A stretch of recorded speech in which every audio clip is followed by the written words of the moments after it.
Hi guys, good morning everyone. कैसे हो आप? आई होप आप सब अच्छे होंगे। हम बहुत बढ़िया है। आज है 25 मई। Welcome back to my channel Meeta की सिंपल लाइफ। दोस्तों, क्या आपने कभी सिर्फ अपने धर्म, जाति या जन्मस्थान की वजह से किसी भेदभाव का सामना किया है? अगर हाँ, तो यह जानना जरूरी है कि भारतीय संविधान आपको इससे सुरक्षा देता है। संविधान का अनुच्छेद 15 हमें यह अधिकार देता है कि हमारे साथ किसी भी सार्वजनिक संस्थान या सरकारी नीति में भेदभाव न किया जाए। यह केवल एक कानून नहीं, बल्कि भारत की आत्मसमता और न्याय का संदेश है। अनुच्छेद 15 भारतीय संविधान के भाग 3 में आता है, जो समता का अधिकार, राइट टू इक्वालिटी प्रदान करता है। यह अनुच्छेद भेदभाव के विरुद्ध संरक्षण से संबंधित है। अनुच्छेद 15 भारतीय संविधान का एक महत्वपूर्ण अनुच्छेद है, जो विभेद, डिस्क्रिमिनेशन के विरुद्ध नागरिकों को समानता का अधिकार प्रदान करता है। यह अनुच्छेद संवैधानिक भाग 3 मौलिक अधिकार में आता है और सामाजिक न्याय को सुनिश्चित करता है। अनुच्छेद 15 के तहत राज्य किसी भी नागरिक के साथ बल, धर्म, जाति, वंश, लिंग या जन्मस्थान के आधार पर कोई भी भेदभाव नहीं करेगा। सरकार राज्य नागरिकों के बीच इन 5 आधारों पर कोई भी भेदभाव नहीं कर सकता: धर्म, रिलीजियन, जाति, कास्ट, वंश, रेस्ट, लिंग, सेक्स, जन्मस्थान, प्लेस ऑफ बर्थ। राज्य या कोई भी व्यक्ति किसी भी नागरिक को दुकानों, सार्वजनिक रेस्तरां, होटलों और सार्वजनिक मनोरंजन स्थलों में प्रवेश या उपयोग से वंचित नहीं कर सकता है और न ही सार्वजनिक कुएं, तालाब, नहाना घर, सड़कों आदि का उपयोग से रोक सकता है। कोई भी व्यक्ति या संस्था किसी भी नागरिक को सार्वजनिक संस्थानों या सेवाओं के उपयोग से 5 आधारों पर वंचित नहीं कर सकता है। यह अनुच्छेद राज्यों को स्त्रियों और बच्चों के लिए विशेष प्रावधान करने से नहीं रोकेगा। सरकार महिलाओं और बच्चों के कल्याण के लिए विशेष योजनाएं, आरक्षण लागू कर सकती है। राज्य सामाजिक और सक्रिय रूप से कोई भी पिछड़े वर्गों या अनुसूचित जाति या और अनुसूचित जनजातियों की उन्नति के लिए विशेष प्रावधान कर सकता है। सरकार एससी, एसटी और अन्य पिछड़े वर्गों ओबीसी को शिक्षा या अन्य क्षेत्रों में आरक्षण दे सकती है। यह प्रावधान अल्पसंख्यक शिक्षण संस्थानों पर लागू नहीं होता। अनुच्छेद 15 का उद्देश्य भारतीय समाज में समानता लाना और हर नागरिकों को बिना किसी भेदभाव के समान अवसर देना है। साथ ही यह अनुच्छेद कमजोर वर्गों के लिए विशेष अवसर प्रदान करने के छूट भी देता है, ताकि वे मुख्य धारा से जुड़ सकें। अनुच्छेद 15 भारतीय संविधान के भाग 3 मौलिक अधिकार में आता है, जो समानता का अधिकार, राइट टू इक्वालिटी प्रदान करता है। यह अनुच्छेद भेदभाव के विरुद्ध संरक्षण से संबंधित है। अनुच्छेद 15 भारतीय संविधान का वह आधार है जो हर नागरिकों को भेदभाव से सुरक्षा और समानता का अधिकार देता है। अनुच्छेद 15 भारतीय संविधान का एक महत्वपूर्ण अनुच्छेद है, जो धर्म, मूलवंश, जाति, लिंग या जन्मस्थान के आधार पर भेदभाव को रोकता है। यह सुनिश्चित करता है कि राज्य किसी भी नागरिक के खिलाफ इन आधारों पर भेदभाव नहीं करेगा। भारत के संविधान के भाग XB में चुनाव पर अनुच्छेद शामिल है। संविधान का अनुच्छेद 324 यह प्रावधान करता है कि संसद, राज्य विधानसभाओं, भारत के राष्ट्रपति के कार्यालय और भारत के उपराष्ट्रपति के कार्यालय के चुनावों के अधीक्षण, निर्देशन और नियंत्रण की शक्ति चुनाव आयोग में निहित होगी। भारतीय संविधान का अनुच्छेद 15 अपने नागरिकों को किसी भी प्रकार के भेदभाव से बचाता है। यूपीएससी परीक्षा के लिए इस लेख में इसके प्रावधानों, आपदाओं और संशोधन के बारे में अधिक जानें। भारत में अनुच्छेद 15 नागरिकों को नस्ल, धर्म, लिंग और जाति के आधार पर भेदभाव से बचाता है। जातिगत भेदभाव विशेष रूप से आम है, जिसके कारण अस्पृश्यता जैसी प्रथाएं होती है जो अब अवैध है। हालांकि कुछ क्षेत्रों में अभी भी लोगों को गहरे जड़े जमाए हुए विश्वासों के कारण इन मुद्दों का सामना करना पड़ता है। संविधान अनुसूचित जातियों, अनुसूचित जनजातियों और अन्य पिछड़े वर्गों के लिए उनकी आर्थिक उन्नति का समर्थन करने के लिए आरक्षण प्रदान करता है। 2019 में सरकार ने आर्थिक रूप से कमजोर वर्गों EWS के लिए उच्च शिक्षा और सरकारी नौकरियों में 10% स्थान आरक्षण करने के लिए 124वां संविधान संशोधन विधेयक पेश किया है। इस संशोधन ने अनुच्छेद 15 में खंड 6 जोड़ा है, जिससे आर्थिक रूप से वंचित EWS के लिए समान अवसर सुनिश्चित हुए। इसके अलावा अनुच्छेद 15 लैंगिक भेदभाव को संबोधित करता है तथा महिलाओं को समान अधिकार और अवसर प्राप्त करने के लिए सहायता के लिए सुरक्षा प्रदान करता है। संविधान को अपनाने के बाद से ही अनुच्छेद 15 की सख्त जरूरत रही है और यह अभी भी लागू है। भारतीय संविधान के अनुच्छेद 15 में 6 खंड भेदभाव के कई रूपों को सूचीबद्ध करते हैं जो स्पष्ट रूप से निषिद्ध है। इसमें प्रावधान है कि राज्य किसी भी नागरिक के विरुद्ध केवल धर्म, मूलवंश, जाति, लिंग या जन्मस्थान के आधार पर भेदभाव नहीं करेगा।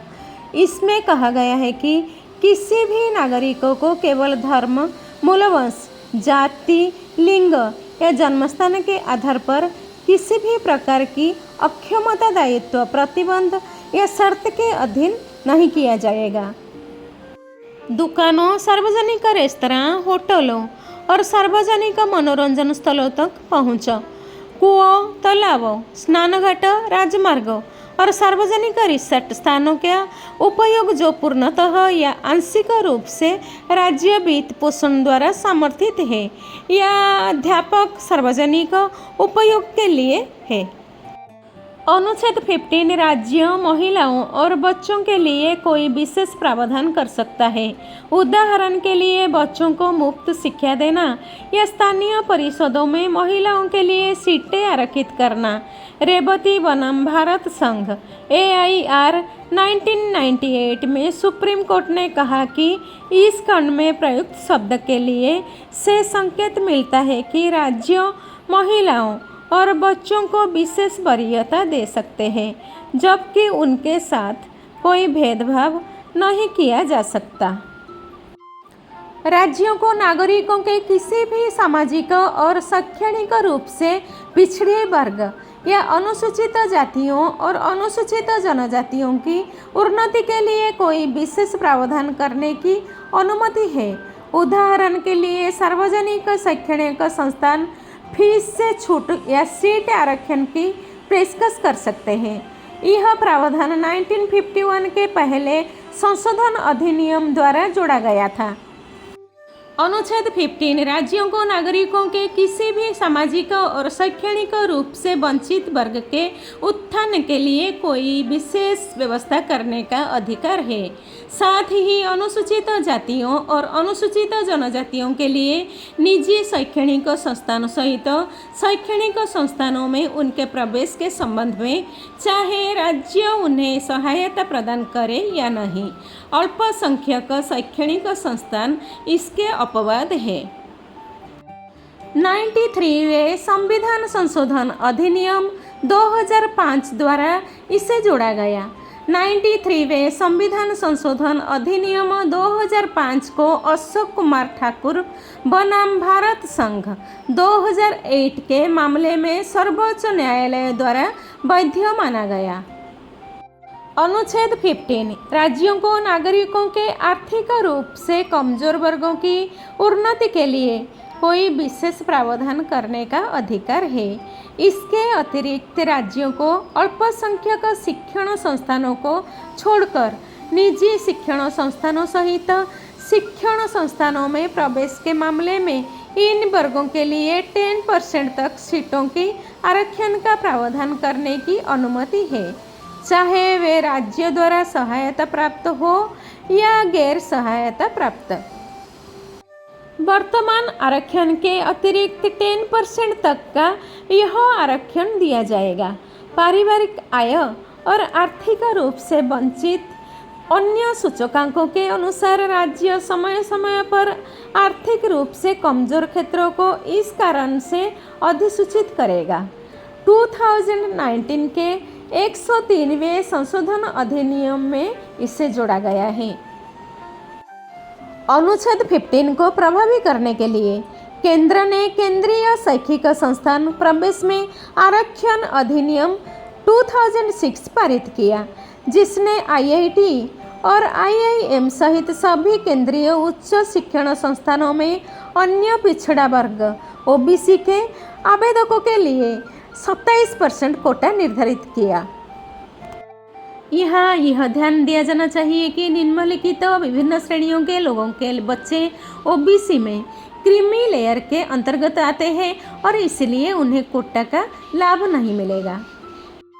संवैधानिक पद राष्ट्रपति, उपराष्ट्रपति, सुप्रीम कोर्ट और हाई कोर्ट के न्यायाधीश, यूपीएससी और एसपीएससी के अध्यक्ष और सदस्य, सीईसी, सीएजी इत्यादि जैसे संवैधानिक पदों पर आसीन व्यक्ति। अधिकारी अखिल भारतीय केंद्रीय और राज्य सेवाओं के ग्रुप ए श्रेणी तथा ग्रुप बी श्रेणी अधिकारी तथा सार्वजनिक क्षेत्रों के उपक्रमों, बैंक आदि में तथा निजी रोजगार में समकक्ष पद धारण करने वाले कर्मचारी। शीर्ष रैंक वाले सेना अधिकारी वे व्यक्ति जो सेना में कर्नल और उससे ऊपर के पद पर हो तथा नौसेना, वायुसेना और अर्धसैनिक बलों में समकक्ष पद पर हो। अन्य व्यवसाय डॉक्टर, वकील, इंजीनियर, कलाकार, लेखक, सलाहकार आदि जैसे पेशेवर व्यापार, व्यवसाय और उद्योग में लगे व्यक्ति। कृषि भूमि एक निश्चित सीमा से अधिक कृषि भूमि रखने वाले लोगों तथा शहरी क्षेत्र में खाली भूमि या भवन। वार्षिक आय ऐसे व्यक्ति जिनकी सकल वार्षिक आय 8 लाख रुपए से अधिक है या जिनके पास छूट सीमा से आर्थिक संपत्ति है। 1993 में जब पहली बार क्रीमी लेयर की सीमा लागू की गई थी तब यह सीमा 1 लाख रुपए थी। बाद में इससे 2004 में 2.5 लाख रुपए, 2008 में 4.5 लाख रुपए और 2013 में 6 लाख रुपए और 2017 में 8 लाख रुपए कर दिया गया। वार्षिक आय जिन व्यक्तियों के परिवार की सकल वार्षिक आय 8 लाख से कम है उन्हें आरक्षण के लाभ के लिए ईडब्ल्यूएस के रूप में पहचाना जाएगा। आय आवेदन के वर्ष से पहले के वित्तीय वर्ष के लिए होगी और इसमें वेतन, व्यवसाय, पैसे और कृषि जैसे सभी स्रोतों से आय शामिल होगी।